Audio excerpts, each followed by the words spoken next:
Hello everyone, welcome to online classes. Starting the session with the topic mole concept. Okay, so today we are going to discuss about mole concept, as well as we shall come to know about what is 1 mole of a substance, and later on we will go for the calculation of few numericals based on mole concept. Okay, so previously you all have already studied about atomic masses.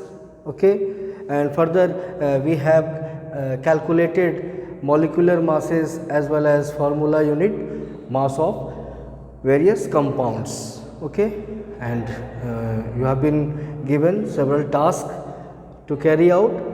Okay, so just you recall the law of chemical combination. Okay, when we go for the conservation of mass, तो वहाँ पर हम लोग क्या देखते हैं, just I am taking an example कि here we are going to carry out a chemical reaction, that is hydrogen combines with oxygen to form water. Okay, so no doubt this is a chemical reaction under high pressure. This gaseous hydrogen combines with gaseous oxygen to form liquid water. Okay, so here I am just indicating about the reaction, that is 2 molecules of hydrogen combines with 1 molecule of oxygen to form 2 molecules of water.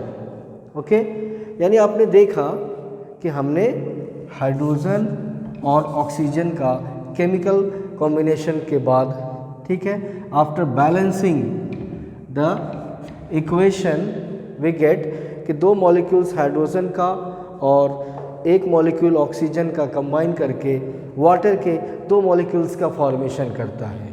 ठीक है, अब इसी reaction को हम थोड़े अलग तरीके से एक्सप्लेन करें. 4u of you know the unified mass. Okay, पहले हम लोग इसको AMU भी लिया करते थे. So 4u of hydrogen combine with 32u of oxygen to form 36u unified mass of water molecules. यानी इस रिएक्शन को हमने 2 तरह से एक्सप्रेस किया, and we just get the conclusion.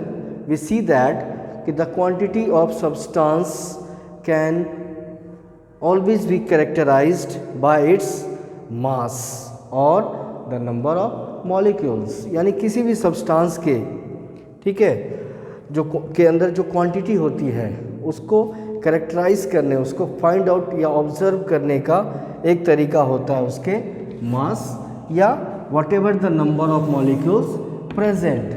ठीक है, इनसाइड. आप दूसरे केमिकल रिएक्शन से भी देख सकते हैं.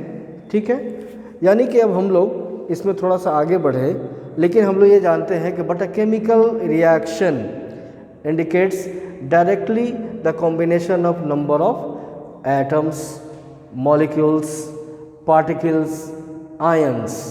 ओके, किसी भी केमिकल इक्वेशन में हम लोग बेसिकली एटम्स के कॉम्बिनेशन या उनके आयंस के पार्टिसिपेशन या पार्टिकल्स का कॉम्बिनेशन एक्सेट्रा, इन सब चीज़ों को भी केमिकल रिएक्शन के अंदर ऑब्जर्व करते हैं.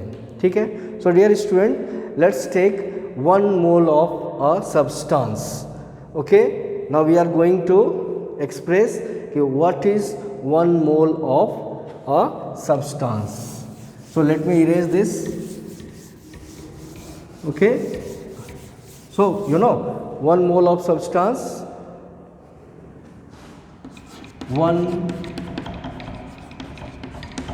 mole of a substance.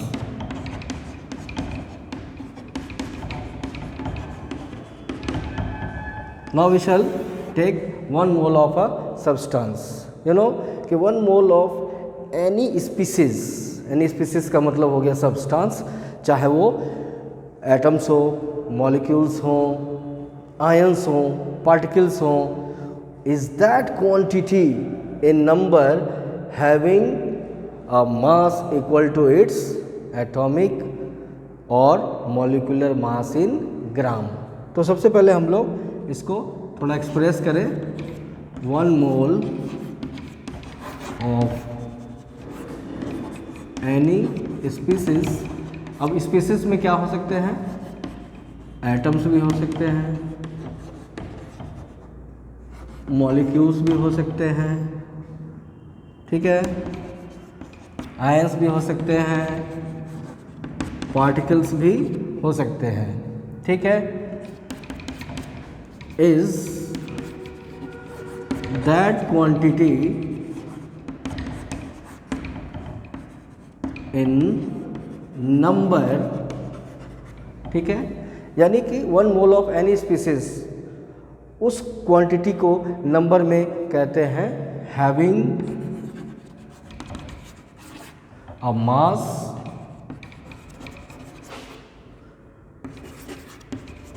Equal to its atomic और मॉलिक्यूलर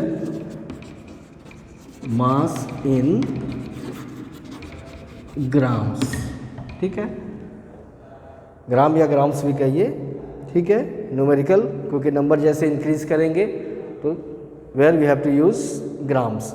यानी 1 mole of any substance any species को is that quantity in number having a mass equal to the atomic masses, अगर molecules हैं molecular masses, ठीक है, compound है तो entire compound का formula unit mass in grams में एक्सप्रेस करते हैं, ठीक है।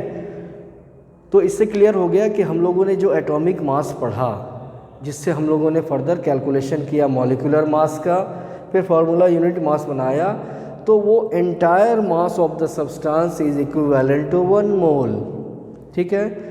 यानी हम एक एग्जांपल लेते हैं, 1 मोल ऑफ कार्बन, ठीक है, 1 मोल ऑफ अगर कार्बन लेते हैं तो कार्बन के एटॉमिक मास क्या होता है? 12 gram of carbon, 12 gram of carbon, वो भी क्या है? Atoms, 12 gram of carbon atoms, ठीक है। हम लोगों ने अपने इस कंसेप्ट के अंदर ये भी एक्सप्रेस किया है पार्टिकल्स, नंबर ऑफ पार्टिकल्स से भी हम लोग एक्सप्रेस कर सकते हैं। आपको पता है कि नंबर ऑफ पार्टिकल्स से हम लोग कैसे 1 मोल को एक्सप्रेस करेंगे। तो सबसे पहले हमें देखना होगा कि एमिडियो एवोगाड्रो नाम के केमिस्ट ने, ठीक है, एक कैलकुलेटिव वे में, ठीक है, एक्सपेरिमेंटली डिटरमाइन करके एक न्यूमेरिकल वैल्यू को फाइंड आउट किया था, that is 6.022 10 to the power 23। इस न्यूमेरिकल नंबर को बताया गया कि this is also equivalent to 1 mole of any substance, ठीक है। तो 1 मोल को हम लोग यहाँ पर अगर हम कार्बन के रिस्पेक्ट में कहें तो 1 mole of carbon is also equals to this Avogadro number और एवोगाड्रो कांस्टेंट, ठीक है, इंटू 10 to power 23, ठीक है।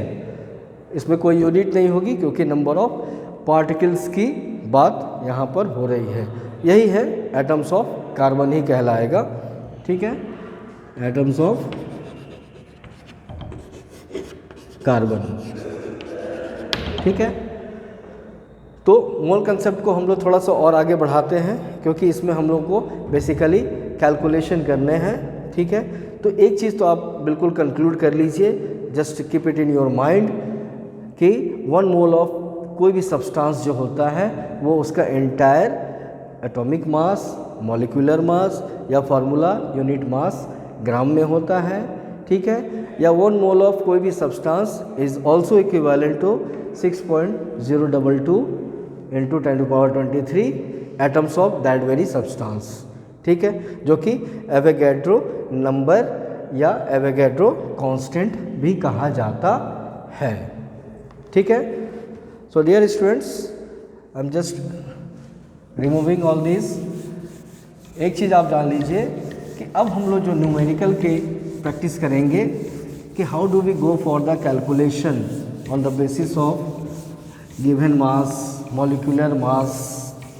ओके, तो सबसे पहले कुछ सिंबल्स जो रिफ़र करेंगे उसको हम लोग लिख लेते हैं। स्मॉल n,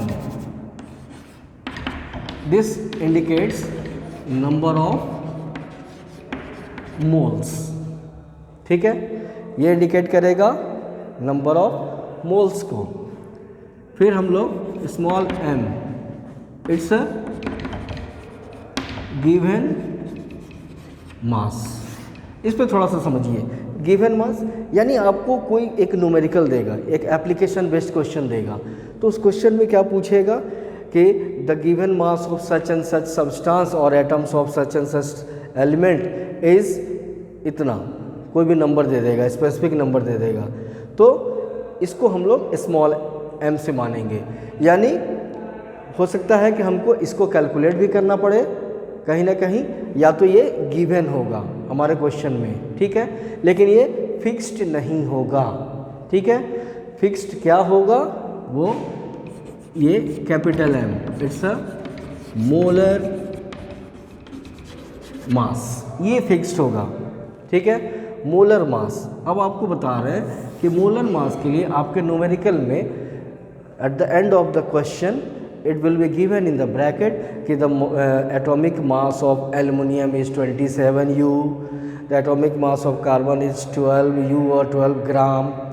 ओके, ऑक्सीजन का, ठीक है, बिल्कुल मेंशन होगा, 16 O2 है तो 32 U, तो दैट इज़ मोलर मास, जो कि आपको अगर कुछ एलिमेंट्स के आप याद कर लेते हैं तो बहुत अच्छी बात है, otherwise it will be given in the bracket after the question, just in the end of the question. Okay, so coming to the next, हम लोग आते हैं कैपिटल M, N पे। ठीक है, ये गिवन नंबर ऑफ पार्टिकल्स की बात करेगा, गिवन नंबर ऑफ पार्टिकल्स। ठीक है, ये भी हमारा फिक्स्ड नहीं होगा। ठीक है, ये भी फिक्स्ड नहीं होगा। एंड वन मोर हमारा होगा N0 बोलिए, ठीक है, ये होगा एवोगैड्रो नंबर और कांस्टेंट, ये हमारा फिक्स्ड होगा, दैट इज 6.02223। ठीक है, तो ये हमारा फिक्स्ड होगा। ठीक है, तो आपको ये बाय हार्ट कर लेना है कि n refers to number of moles या मॉलिक्यूल्स जो हमें कैलकुलेट करना है। Small m gives you the given mass, it will be इधर गिवन इन द क्वेश्चन और may be has to be calculate. Okay, capital M molar mass depending upon कि what the atomic masses of the given elements are given in, okay, added in the question. Capital N refers to given number of particles present in the atom of that very substance, और N0 ये भी हमारा fixed होता है। ठीक है, so let's carry a numerical. सबसे पहले हम लोग नंबर ऑफ मोल्स को निकालने चलते हैं, लेकिन ये डिपेंड करेगा कि हमारे क्वेश्चन में पूछ क्या रहा है। ठीक है, क्वेश्चन में पूछ क्या रहा है वो क्वेश्चन पे डिपेंड करेगा कि हमें इसमें से कौन से रिलेशन को लेके चलना है। ठीक है, तो सबसे पहला एक रिलेशन हम देते हैं कि नंबर ऑफ मोल्स, ओके, यानी small n it's equals to, आपको पता है कि given mass by molar mass. ठीक है, यहाँ भी हम लोग लैंग्वेज में लिख दें given mass by molar mass. ठीक है, अब सिम्बल्स हम लेकर आते हैं। ठीक है, अब आपको पता है ना कि इसमें से कोई भी दो गिवन होगा, तीसरा कैलकुलेट हो जाएगा। ठीक है, मैथमेटिक्स है टोटली। इसको हम लोग क्या ऐसे लिख सकते हैं, अगर हमें ये निकालना हो कि what is the total mass, ठीक है, तो ये भी निकाल सकते हैं। और रियली हम लोग चाहे तो इस, जबकि ये तो गिवन हो, ये कैलकुलेट करना पड़ता है on the basis of given atomic masses, फिर भी हम लोग इसको देखते हैं यहाँ पे, ठीक है। ये हमारा नंबर 1 होगा, इसी को हम लोग चेंज करते हैं, ठीक है। रिप्लेस करें हम लोग, अगर हमें m निकालना है तो ऐसे भी हम लिख सकते हैं, ठीक है। तो अब single formula can be written in 3 different forms, ठीक है। तो ये कब, इसको कब अप्लाई करेंगे ये दिमाग में रखना है। तो क्वेश्चंस को आप रीड करेंगे माइन्यूटली, क्योंकि ये अगर एटॉमिक मास ब्रैकेटिंग कर देता है और गिवन मास देता है तो you have to go for the calculation of number of moles in this way, okay. तो क्या कोई दूसरा वे भी है? बिल्कुल है, ठीक है। दूसरा तरीका क्या है, उसको हम लोग यहाँ पे लिखते हैं पार्टिकल्स के बेसिस पे। अभी अभी हम लोगों ने देखा कि n given number of particles है और n0 या NO कह ले, ठीक है, वो एवोगाड्रो कांस्टेंट है, ठीक है। तो हम लोग एक कैलकुलेशन ये भी कर सकते हैं, number of moles equals to, ठीक है, given number of particles by Avogadro number, that is n equals to n by, ठीक है। हम लोग ऐसे भी कैलकुलेट कर सकते हैं। आप कहेंगे कि ये कैसे पता चलेगा, कैसे मालूम करेंगे? तो it's a very simple, calculate the number of moles present in the atom of given number of particles. Suppose ये दिया रहेगा, ये ऑलरेडी आपको पता है 6.022 10 टू पावर 23, तो you will get small n very easily, ठीक है। थोड़ा सा कन्वर्सन आता है, ठीक है, थोड़ा सा कन्वर्सन आएगा जो हम लोग एक फॉर्मूला से और क्लियर करते हैं, ठीक है।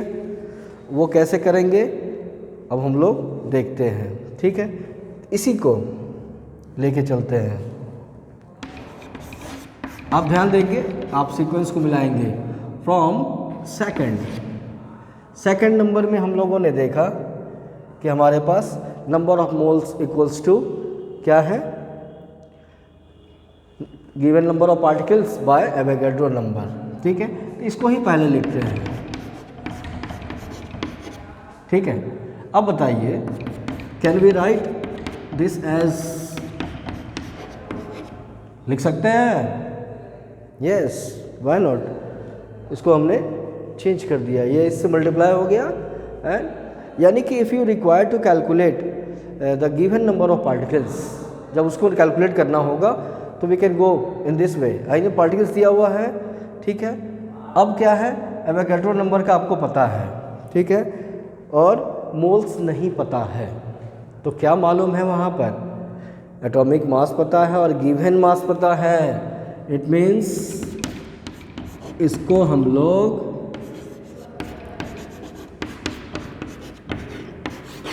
ऐसे भी कर सकते हैं। It means if number of moles has not been given, Avogadro already known, और नंबर ऑफ पार्टिकल्स निकालना हो, तो इस रिलेशन में हम लोग नंबर ऑफ मोल्स निकालना होगा। कैसे? तो हमारे क्वेश्चन में ज़रूर दिया होगा गिवन मास और एटॉमिक मास, तो इन दोनों के रेशियो को मल्टीप्लाई कर देंगे अगर एवोगाड्रो से, you will get the number of particles given, okay, जो कि वेरी करता है, जो कैपिटल N है वो वेरी करता है, ओके स्टूडेंट्स। सो एक न्यूमेरिकल मैं बनाता हूँ, ठीक है, सिंपल, जो सबसे सिंपल होगा, आपके टेक्स्ट बुक से ही लेकर आते हैं। इसको पहले इरेज कर दें।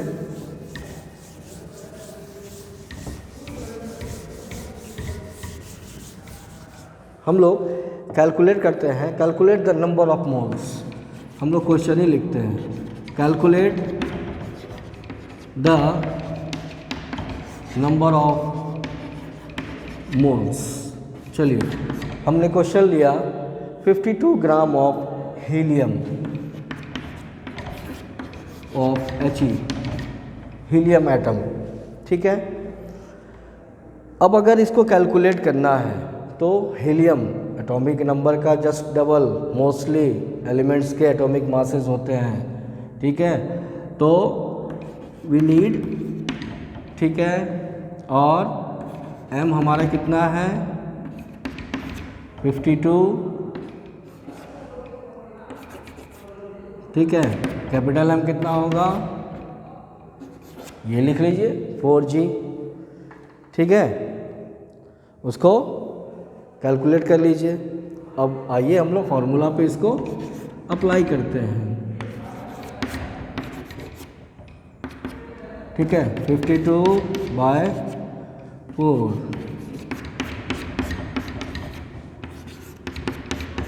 एन हमारा कितना आया, we get 13, number of moles equals to 13, okay. तो dear students, time and again इसको आप पढ़ेंगे और फार्मूला को रिकॉल करेंगे और पहले एग्जाम्पल्स को बनाते हुए, ठीक है। लेटर ऑन फिर हम लोग एक्सरसाइज के क्वेश्चंस को करेंगे, okay. Then after one more day we will go for discussion, okay. Thank you for the session, okay.